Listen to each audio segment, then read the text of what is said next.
The scent of peanut butter lingered strangely in the air as a gentle morning breeze swept through Mexico City. But peace shattered when a man's desperate cries echoed out. He was strapped helplessly to a pole in the village square, a scene that begs a question. How did it come to this? Rewind to a few weeks earlier, when this very man faced accusations of a horrifying crime against a local woman. Rumors of his actions sparked fury among neighbors and swept through the city like wildfire, catching the attention of a ruthless local gang.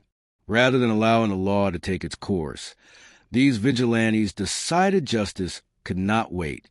They stormed his house, dragged him out into public view, and tied his hands until escape was just a dream. Then, from among their ranks, someone revealed a large container of peanut butter, an odd twist that only deepened the man's confusion. Was this some bizarre prank? His bewilderment soon gave way to terror when the gang unveiled two imposing pit bulls. Panic flashed across his eyes as he begged for mercy, knowing all too well what came next. The dogs, snarling and eager, drowned out his pleas, and when they were set loose, the crowd witnessed a punishment as humiliating as it was excruciating. Locals looked away, pretending not to see his agony. By the time it was over, the man's spirit had been crushed beyond repair, a silent warning etched into the heart of the city. In that grim moment, a clear message rang out. In this corner of Mexico, cruelty against the innocent would not go unanswered. But how far would street justice go next? And who might be its next target? On another night, this time in the small community of Cartel Jimenez, the world seemed as ordinary as ever. A man stepped out of his home, intending only to enjoy a refreshing drink, the calm air wrapping the streets in a false sense of security. As he walked along the highway, the glow of streetlights threw curious shadows, making him hardly notice what he thought were logs by the roadside. One log, then another, but each step carried with it a deeper, foul odor that soon brought him to a stop. Curious and uneasy, he crouched for a closer look, only to recoil in horror.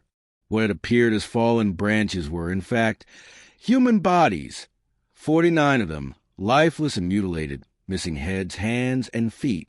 The horror was atomized not just by the brutality, but by the chilling precision in how they were arranged, some tossed carelessly in bags. The street became a stage of silent terror, the gruesome discovery stealing the night's calm.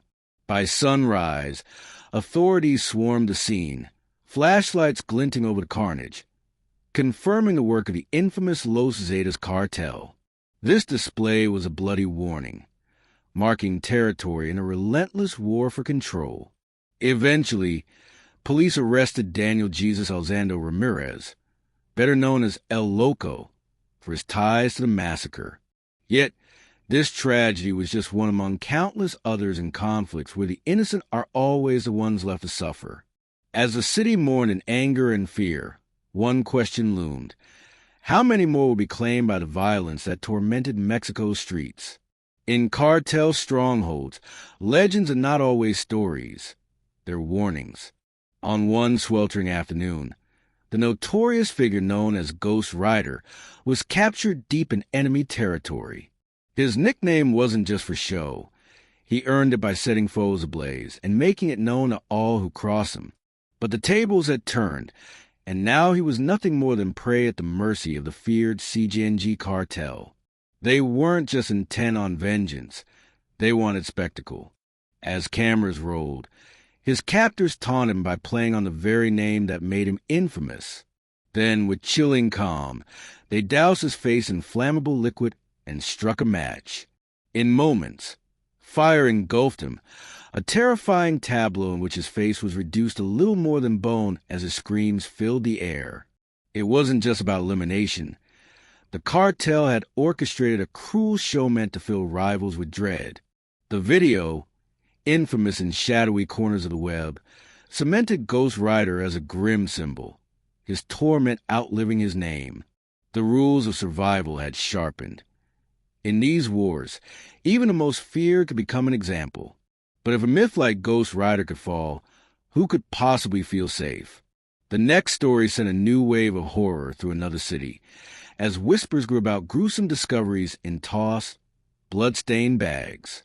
Police in Los Machos raced from one sinister clue to the next, each new sack yielding human remains. Like a sick puzzle scattered about town. A janitor sweeping outside City Hall uncovered a sports bag, and as he went to lift it, a soccer ball tumbled out. But this was no ordinary ball. Peering closely, he saw that it was covered in human skin, the lips sewn tight, alongside a chilling note.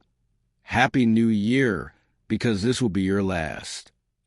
Only days earlier, Hugo Hernandez, a 36-year-old man, had mistakenly trespassed into Sinaloa Cartel's territory during their bloody feud against rivals.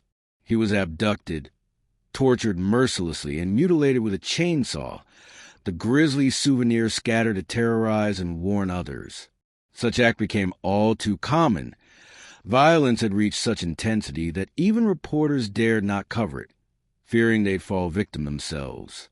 The darkness only deepened with the emergence of another video. A man, bound and still, missing his face, hands, and eyes.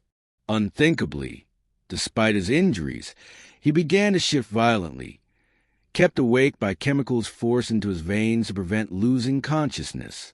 The torment that followed was so horrifying that even describing it feels unjust.